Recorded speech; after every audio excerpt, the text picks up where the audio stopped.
Сайн байцгаана өрх мөндөд үзэгчд болон сонсогчдоо та бүхэндээ энэ өдрийн мэндийг хүргэе. Манай сууган та бүхэндээ өнөөдөр сансрын сонирхолтой баримтыг бэлдсэн байна.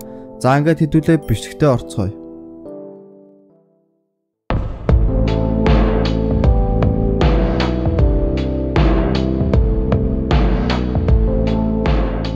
Гэрлийн жил. Энэ хязгааргүй сансар орторгууг эрдэмтэд судлахын тулд гэрлийн жил гэдэг хэмжээсийг ашигладаг. Гэрлийн жил гэдэг нь гэрлийн хурдаар 1 жил туулах хэмжээг хэлдэг.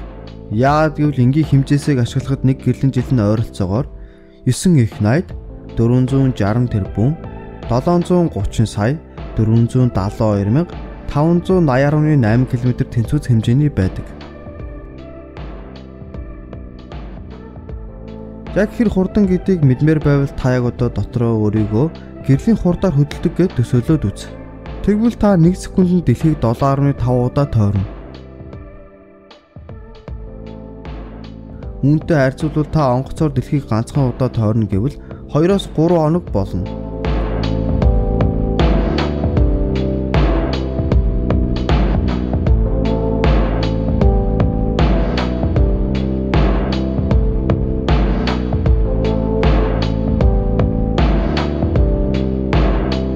Галактик. Дэлхийдээ хамгийн ойр оршин тогтнодог од бол мэдээж нар билээ. Дараагийн хамгийн ойр байрлах од болох Proxima Centauri од нь ойролцоогоор 4.2 гэрлийн жилийн зайтай юм.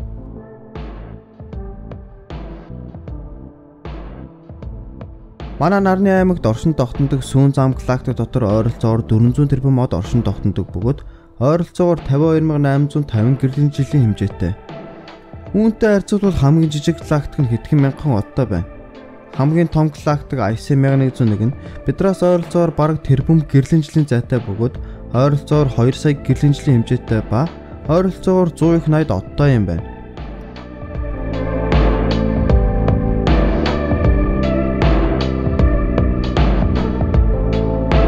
Хар нүх.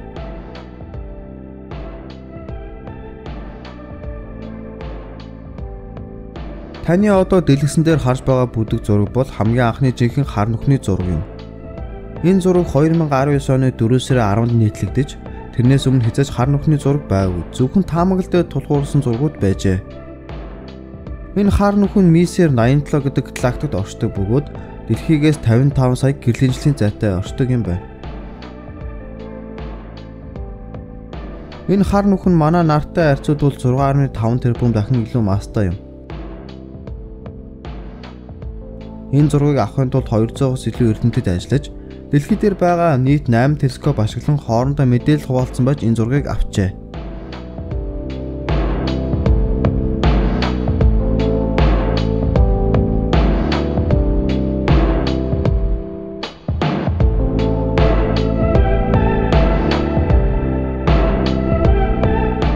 Сансрын хог хаягдал. Дэлхийн иргэн тойронд маш олон сансрын биетүүд байдаг. 2019 оны байдлаар хянаж мөрдөж болохоор 200,000 объектууд дэлхийг тойрон байдаг байсан бөгөөд хяналтаас гарсан маш олон байгаа аж.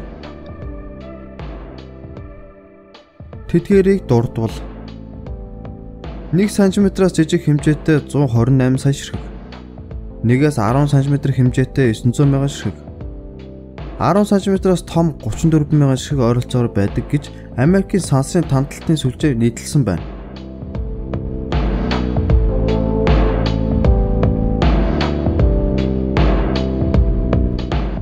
Од тоолол. Та шүн тэнгэр рүү хараад од тоолох гэж оролдож үзэж байсан л биз дээ. Тэнд амжилт хүсье. Манай сүүн зам галактикт гэхэд ойролцоогоор 100 тэрбум од байдаг. Зарим эрдэмтэд бүр ойролцоогоор 200 тэрбум гэж үздэг. Эрдэмтэд дандаа ойролцоотой гаргадаг нь энэ бүгдийг тоолох бараг боломжгүй юм. Манай сүүн зам галактикаас гадна энэ хорвоо ертөнцийн од нийт хэд гэж дор хаяж 1 сэтгэлийн од байдаг аж. 1-ийн араас 24 тэгтэй гэсэн үг. Дэлхий дээр байдаг бүх 9-ээс илүү ширхэг одтой гэсэн үг.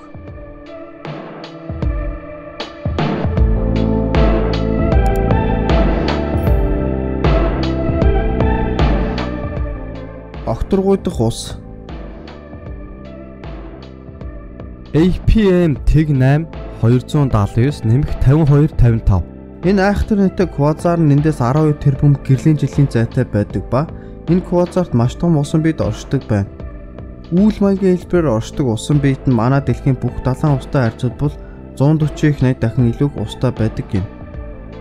Номхон далай, Атлантын далай, Энэтхэгийн далай, Оморд мөсөн далай, Өмнөд мөсөн далай гэд бүх далайн усыг 140 их 80 дахин илүү том гэхэд төсөөллийн аргагүй том юм.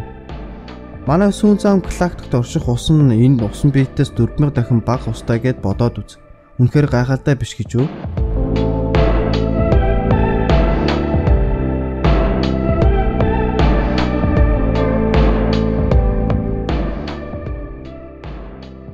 Сансарт живэх. 2013 оны 7 сарын 16-нд Европын сансар агентлагийн нэгэн сансын нисгч Лука Фермитоно сансарт олон улсын сансрын станцын засвар хийх даалгавар биелүүлэх үедээ сансрын усны дуулууд дотор толгой дээрээс ямар нэгэн нойтон зүйлийг мэдэрчээ. Сансын нисгч анх бодохдоо зүгээр л хөс байх гэж бодоод ажлаа үргэлжлүүлж. Харин 20 минутын дараа хоёр дахь сансын нисгч Крис Кэссиди засвар тусгаар иж Лукагийн дуулгыг нь сайн ажиллаж харж байх үед дотор ямар нэгэн шингэн биет байхыг харж хөс байх боломжгүй гэж бодон эргэн тойрноо хаартал том усан биет байхыг олж харжээ. Удалгүй улам их ус асгарч микрофон болон өөр харилцаа барих төхөөрөмжүүдэд саад учруулж даалгавраа туслахаас өөр аргагүй түүж хурдан станц руугаа буцаж очихыг оролдож замдаа станцгаа ямар нэгэн сенсор эсвэл антен эвдлэхүүгэн шиг хөдөлгөж бараг 6 минутын дараа л нэгэн станц руугаа иржээ. Энэ үед ус аль хизээний чих нүд хамар руу орсон байсан бөгөөд амьсгал авах маш хэцүү байсан байна.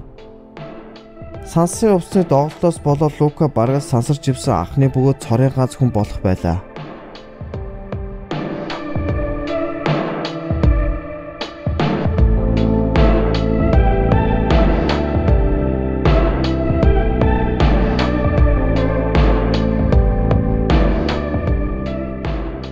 Хүйтэн гагналт. Бид нэг төрлийн металлыг хооронд нь холбохын тулд хоёр металлыг халааж хайлуулан холбодог. Үүнийг бид гагналт гэж нэрлэдэг. Харин сансарт хоёр ижил төрлийн металл хоорондоо хүрүүл шууд бие биедээ салахын аргагүй холбогддог байна. Ямар ч хайлуулах шаардлагагүй энэ үйл явцыг хүйтэн гагналт гэж нэрлэдэг. Дэлхийн маань хүчил төрөвчөөр дүүрэн билээ. Эннээс болоод металлын гадаргад нүдэнд харагдахгүй оксидын давхарга гэдэг зүйл бий болж дэлхийн гадар дээр ижил төрлийн металл хоорондоо хүрвэл юу ч болдгүй байна. Харин сансарт ямар ч хүчил төрөвч байхгүй улмаас оксидын давхарга металлууд хамгаалж чадалгүй хүйтэн гагналт болгодог байна. Азар дэлхийгээс гаралтай их металлууд оксидын давхаргатай бөгөөд хэрвээ тэгээвгүйсэн бол сансарт байгаа бүх төхөөрөмжүүд хоорондоо гагнагдан ямар ч ажлыг улам бүр хэцүү болгох байлаа.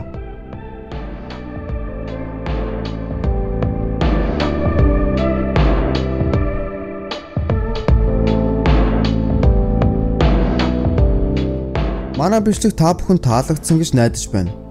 Subscribe болон лайк дарж бидийг дэмжээрэй. Мөн та комент хэсэгт өөрийн санал бодлоо хуваалцаарай. Дараагийн бичлэгээр уулзалт түр баяртай.